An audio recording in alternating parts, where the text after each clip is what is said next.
Kinshasa subit un lifting, une chirurgie esthétique. Cette ville commence de plus en plus à ressembler à une vraie capitale. Cela encourage même certaines personnes à revenir au pays. Parmi ces personnes qui reviennent au pays, on trouve un juriste et homme d'affaires pas comme les autres. Albert Mavungu, un personnage atypique, différent, voire étrange. Il est difficile de le catégoriser. Mince, grand, athlétique, bel homme, cool, Albert nous reçoit chez lui au bord de sa piscine, entouré d'un petit jardin paradisiaque.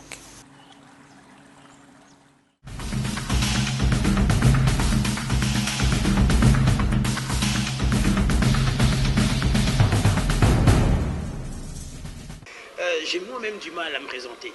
Mais je pense qu'au travers du temps que nous allons passer ensemble, au fil du temps, en fait, tout le monde va apprendre à me découvrir.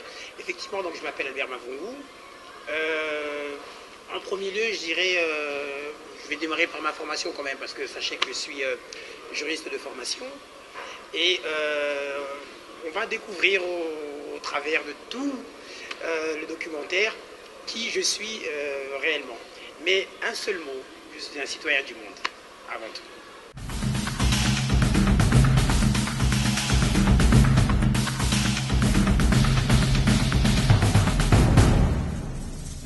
Ah oui, c'est un choc thermique. Hein.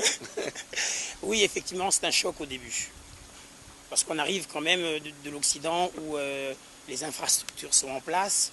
Et lorsque tu arrives ici, tu te rends compte que tout ton quotidien, tu ne le retrouves pas, prime abord. Mais après, avec le temps, tu t'adaptes. Parce que quoi qu'il advienne, c'est ton pays et tu t'adaptes. Mais c'est pas facile. Je reconnais qu'en arrivant ici au début, c'était relativement dur. Mais il a fallu se recréer le mode de vie qu'on a en Europe. On se le recrée ici, au Congo, mais en s'adaptant. Parce que le plus important, c'est ça. Nous, on revient d'Europe, on sait ce qu'on veut, et on sait ce qu'on ne veut pas, surtout. Mais en revanche, on doit se dire, voilà, notre pays fonctionne comme ça. Qu'est-ce que moi, je peux faire pour avoir la même qualité de vie que j'ai en Europe? Parce qu'il n'y a pas que l'Europe. La preuve en est qu'ici, je suis très bien, et je vous garantis que pour rien au monde, je retournerai vivre en Europe. Partir en vacances, voir les amis, la famille, pour les affaires, etc. Il y a zéro de stress. Mais en revanche, pour tout ce qui est vie, on est bien chez nous, quoi. Et puis, cette satisfaction. Réussir en Europe, c'est bien, mais c'est pas chez nous. Et réussir chez soi, dans son propre pays, c'est une satisfaction qui n'a pas de prix pour moi. Revenu au Congo, il y a de cela 4 ans, Albert a fait le tour des lieux de divertissement et s'est rendu compte que tout le monde faisait un peu la même chose. Il a donc décidé de s'installer et apporter de la nouveauté. Grand amoureux de la salsa, il a commencé par organiser des cours de salsa d'abord.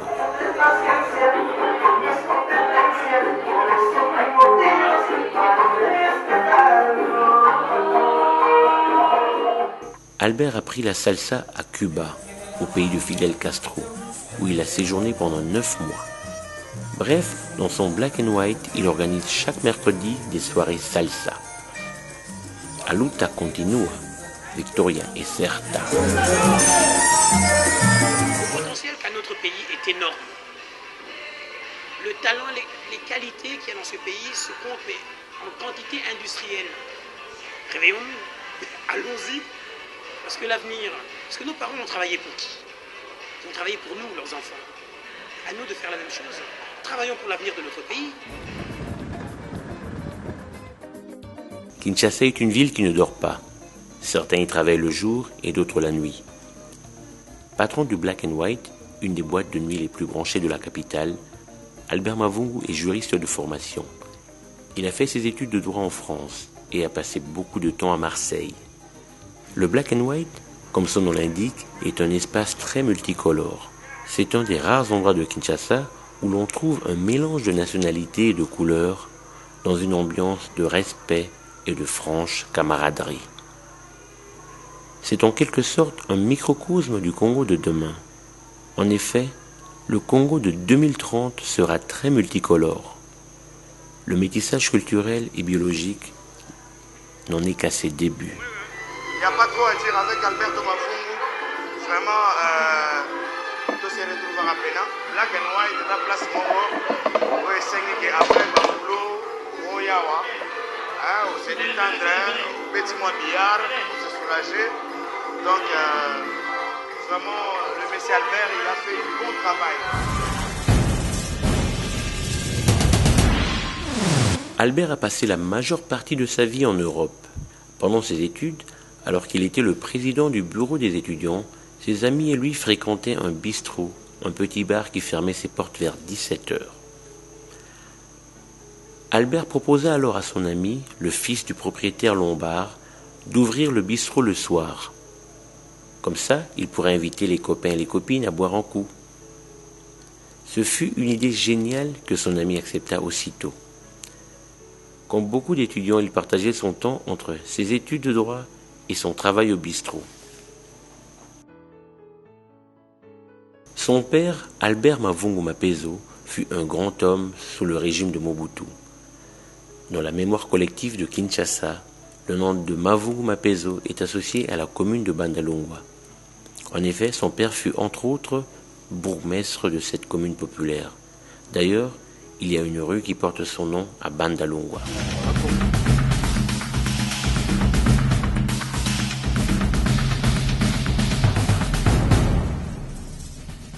Dans son testament, son papa, Albert Mavungu Mapezo, avait demandé à ses enfants de faire mieux que lui. C'est peut-être cela qui motive Albert. Il doit réussir, car c'est la dernière volonté de son papa. Un papa qui est mort alors qu'il n'était encore qu'un enfant. Il faut donc essayer de faire mieux que papa. Chacun dans son domaine, bien entendu. Tout le monde ne peut pas devenir politicien, mais tout le monde peut dans son domaine réussir.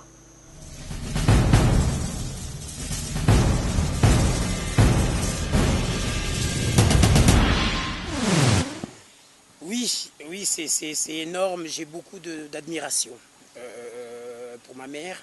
Non seulement parce que c'est ma mère, mais aussi pour le personnage. Ça veut dire que lorsque papa est décédé, maman avait 29 ans. Et à 29 ans, elle a décidé de reprendre ses études. Donc aujourd'hui, elle est chef de travaux à l'UNIKIN. C'était un message fort. Parce que bon, papa a laissé de quoi subvenir à nos besoins. Mais elle a voulu nous montrer un exemple. Se dire, voilà, j'ai 29 ans, je reprends mes études, je me refais 5 ans d'université. Et pour nous, on se disait, mais pourquoi est-ce qu'elle le fait? Elle n'a pas besoin. Elle l'a fait pour elle, mais aussi pour nous. Et qui me pousse à me dire que lorsque tu te lèves le matin, tu dois savoir pourquoi tu te lèves. Parce que rien n'est facile dans la vie. Et même si on arrive avec des conditions, entre guillemets, sympathiques sur cette terre, beaucoup de choses se remettent en question dans notre évolution.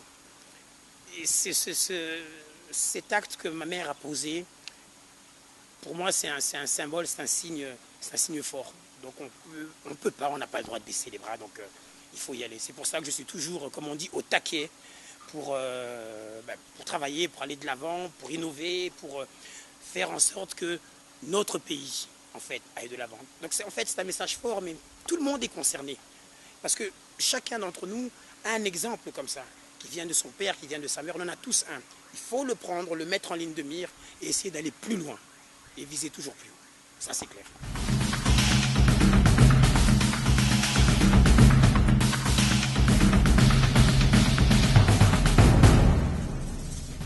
Lorsqu'on est menuisier, il faut essayer de devenir le meilleur menuisier possible. Lorsqu'on est mécanicien, il faut essayer de devenir le meilleur mécanicien possible. Et lorsqu'on est patron de boîte de nuit, il faut essayer de devenir le meilleur patron de boîte de nuit possible.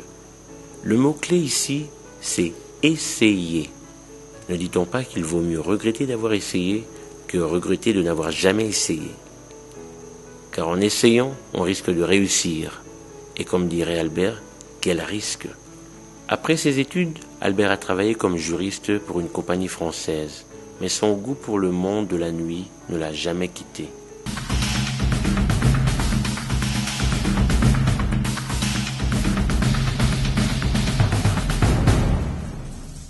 À Marseille, il a été formé dans les affaires par des Corses juifs qui lui ont conseillé de toujours mettre 30% de ses recettes de côté.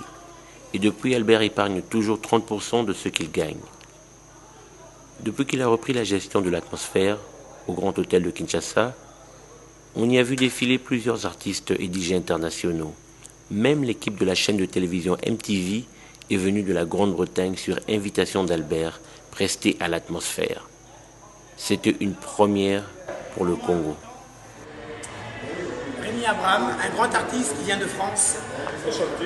L'un des meilleurs, il fait partie des 5 meilleurs saxophonistes en Europe. Donc, c'est un ami, ça fait 20 ans depuis Marseille qu'on se connaît. Et il est là. Il va prester, pas ce soir, il vient d'arriver à peine. Demain, il va prester. Il va vous dire peut-être 2-3 petits mots. Dis quelque chose à la caméra. Bonjour. Dis-leur quelque chose. Bonjour. Ouais. Bonjour caméra. Bonjour caméra. Non, demain on va bien s'amuser et puis bonjour Kinshasa. Je vais être parole. Ce jour-là, Albert venait d'inviter Pierre Tchenda, alias DJ Cosmic, pour animer une soirée à Kinshasa. Oui. Ouais, il est déjà là. Il est avec moi d'ailleurs. Ok. Il gère ses affaires comme il danse la salsa. Les pas sont appris, bien maîtrisés, et ça fait plaisir à regarder. Il est d'ailleurs parmi les premiers patrons de boîte à avoir fidélisé ses clients par des textos, des SMS. Il produit régulièrement des flyers ou des dépliants pour annoncer ses soirées à thème. Il invite souvent des artistes de l'étranger pour égayer ses soirées car il a horreur de la monotonie. Non, vendredi prochain, j'ai pas d'événement, donc c'est soirée normale. Donc si tu as un événement, toi, le vendredi, il n'y a pas de souci, tu peux le lancer. Si tu veux un coup de main, c'est volontiers. Bonjour RDC, je m'appelle DJ Cosmic, plus connu sous le nom de Mixmaster aussi à l'époque. Voilà, je suis arrivé au Congo depuis hier pour faire quelques dates dans des endroits très branchés à Kin. Et donc je suis très heureux d'être parmi vous pour vous montrer ce que je fais pour ceux qui ne me connaissent pas. Et puis pour les anciens, essayer de faire en sorte qu'on passe une soirée qui sera mémorable. Donc voilà. Mais en même temps, mon agenda ne me permettait pas, vu les contrats que j'ai, de venir. Et donc je suis en contrat jusqu'à fin 2011, début 2012. Et donc j'avais aucune possibilité de venir. Et donc vient un ami, donc il m'a dit, écoute, il y a une personne qui s'appelle Albert, qui a repris la gestion de l'atmosphère donc à Kinshasa, qui aimerait bien t'avoir parmi nous pour un court séjour. Donc j'ai eu le plaisir de lui parler, il m'a expliqué ce qu'il comptait faire. J'ai vu qu'il y avait assez de professionnalisme, donc je me suis dit voilà, pourquoi ne pas tenter. Donc ce que j'ai dû faire en fait, c'est que j'ai dû annuler des contrats et essayer de reporter en fait les contrats que j'avais à une date ultérieure, ce que j'ai pu faire évidemment. Et donc voilà, je me retrouve à Kinshasa, parmi vous. Albert gère sa boîte comme une vraie entreprise avec un bureau permanent, une secrétaire, un comptable et une directrice de marketing et communication. Il y a donc un personnel de jour et un personnel de nuit. Les autres boîtes de la place ont souvent du mal à suivre son rythme. Il va trop vite. Trinka et la Molex, ils lancent un gros truc parce qu'ils font venir, je crois, des danseuses avec des bourrois, machin, etc. de Bruxelles, parce que lui, son axe c'est Bruxelles. Donc il fait venir pas mal de... On veut lancer vraiment un gros truc.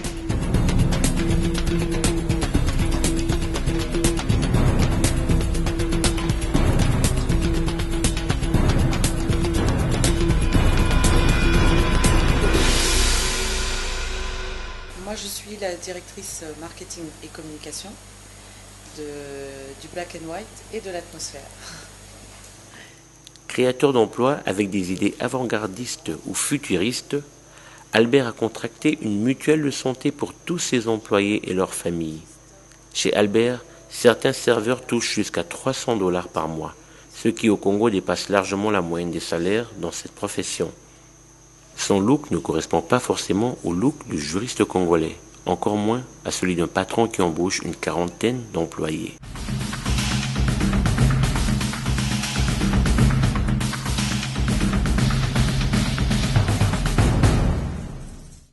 Il ne s'agit pas seulement de mettre de la musique et de vendre de la boisson.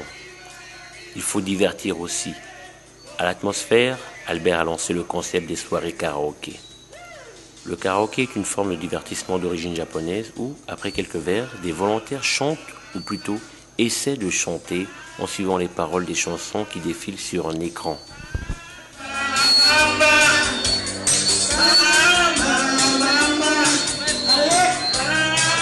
Je m'appelle Bodo Mavungu, grand frère d'Albert Mavungu. Je suis venu juste parce qu'il m'a demandé de passer, parce qu'il y a une soirée ici.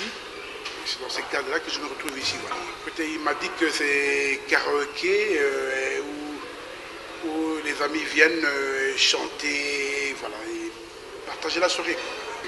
C'est une première pour moi, hein, et voilà qu'Albert est en train de faire de merveilles, qu'on est là obligé de le soutenir. Quoi, voilà.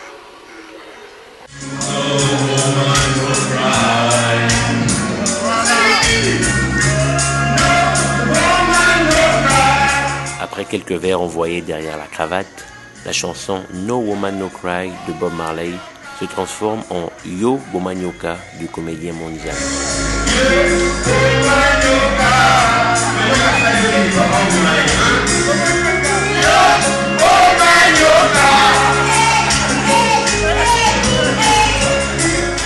Je m'appelle Niati, je suis membre de la KPME qui est la Confédération des petites et moyennes entreprises. Je suis un petit entrepreneur dans le privé par, comment on veut dire, par politesse ou je ne sais pas trop. Je ne vais pas dire dans quoi je travaille, mais ça concerne l'eau. Oui, c'est vrai, des concerts on en a, des bars on en a. Mais vous savez, quand vous avez vécu en Occident, vous avez vu autre chose que tout ce qui existe au Congo.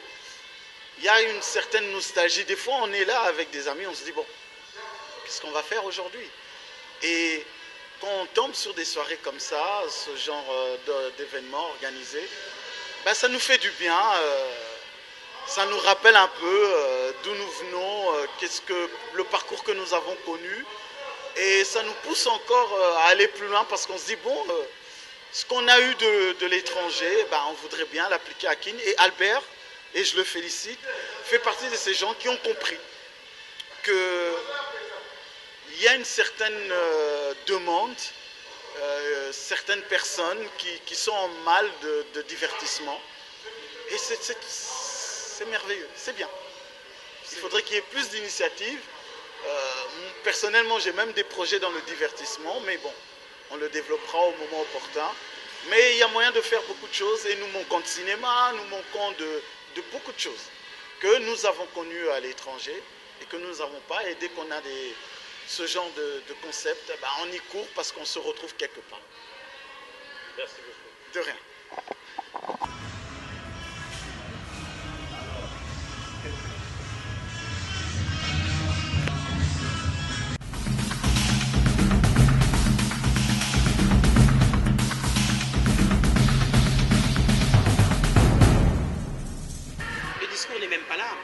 Je veux dire, vous voulez savoir une bonne soirée, c'est quoi pour moi en termes de chiffres? Je vais vous répondre franchement. C'est lorsque je vois mes clients qui sortent de chez moi en me disant merci Albert, on a passé une super bonne soirée. Il est là le vrai chiffre. Parce que là on pérennise, on fidélise. Le client est satisfait, va revenir. Donc ce que je gagne aujourd'hui, c'est pas ça qui m'intéresse. C'est qu'est-ce que je vais gagner demain, qu'est-ce qu'on va gagner demain. Et avec ce qu'on va gagner, qu'est-ce qu'on va pouvoir faire? De quelle manière on va pouvoir développer? C'est ça. Allonger un chiffre, je peux le faire.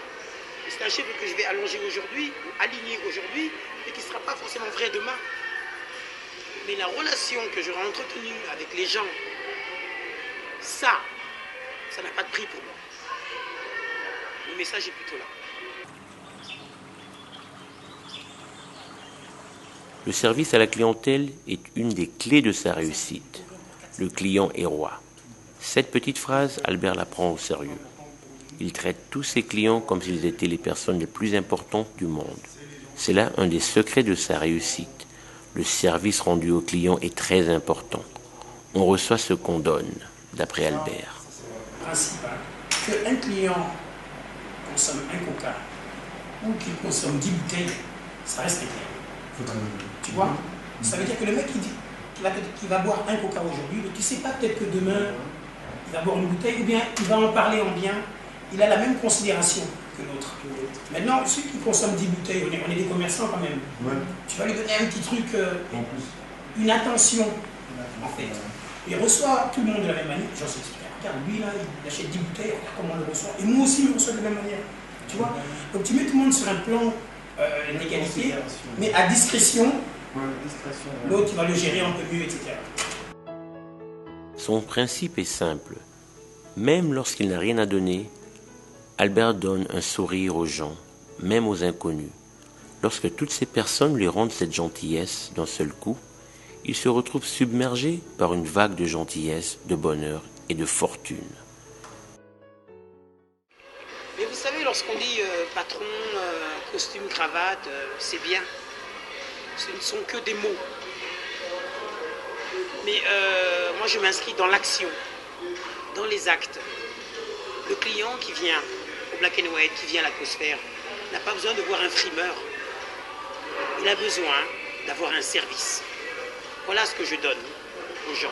Et voilà ce que les gens viennent chercher. Alors, soyons professionnels. Si je passe ma soirée assis dans un coin, à discuter avec mes amis, à faire le beau, qu'est-ce que je vais gagner? Qu'est-ce que je vais gagner?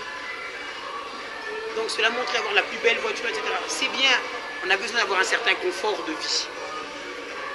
Et ça se mérite. Et on travaille pour. C'est tout ce qu'il faut faire. Après le reste, mais ça vient naturellement. Naturellement. C'est un effet ping-pong. Le bonheur que vous donnez aux gens. Et les gens, à leur manière, vont vous le rendre. Et le bon Dieu va vous bénir, quoi qu'il advienne, parce que vous œuvrez pour lui. Et ça, c'est très important. Albert parle de notre génération comme étant la génération déclic. C'est notre génération, dit-il, qui va faire la différence au Congo. Si nous ratons ce train, il nous sera très difficile de rattraper le retard des autres. Génération déclic dans le sens où il y a toute une matière grise congolaise qui se trouve à l'étranger et qui est en train de revenir. Il faut quand même savoir qu'il y a environ 70%, donc 70% des Congolais qui vivent à l'étranger, qui ont envie de revenir. Mais nous revenons avec quoi? Nous ne revenons pas les mêmes vides.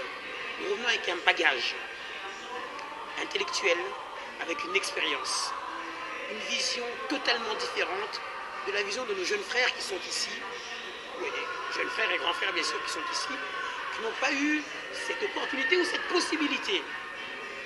Parce que le paradis, qu'on ne se trompe pas, on parle d'Europe, etc., c'est très bien, on en vient. Mais le paradis qu'on appelle aujourd'hui quelque part l'Eldorado, en termes économiques, il est où? Il est en Europe? Non, il est ici chez nous.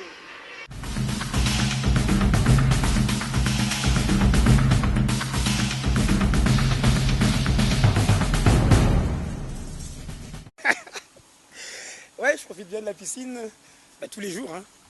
Bon, peut-être pas tous les jours, mais souvent, ça me permet de... Lorsqu'on travaille beaucoup, on doit pouvoir avoir un cadre, un petit havre de paix. Donc la piscine, forcément, c'est mon associé. On est tous les jours ensemble. Non, c'est pour la qualité de vie, c'est excellent. Alors, c'est pas donné à tout le monde d'avoir une piscine, certes, mais tout le monde peut avoir une piscine. J'ai pas eu une piscine en arrivant directement ici. J'ai travaillé. Aujourd'hui, j'en ai une. Peut-être que demain, j'en aurai 2, 3, 4. Mais tant que je continuerai à travailler, je serai toujours sur le bon chemin. C'est-à-dire sur le chemin du succès et de la réussite.